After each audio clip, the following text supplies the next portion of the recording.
Assalomu alaykum, Surxon Obzor Instagram kanali obunachilari. Mana bugun Angor tumani Qoraqirda joylashgan baliqxonadamiz azizlar. Kanalimiz obunachisining iltimosiga binoan yetib kelib, hozir video rolik tayyorlayapmiz. Bu yerda talis solib baliqning lecheykalari mana bu ko'lga tashlangan. Kanalimiz obunachisi Saidafzal ukamizning baliqxonasidamiz azizlar.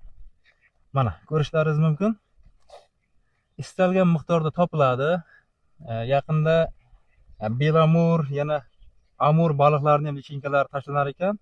Mana bu ko'lda hozir yetishtirilyapti. Bu yoqda ham, katta ko'llarda ham boshqa baliqlardan mavjud. Mana ko'rishlaringiz mumkin.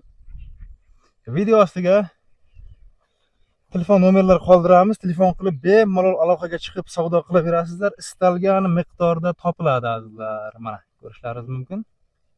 Hozir bu yerda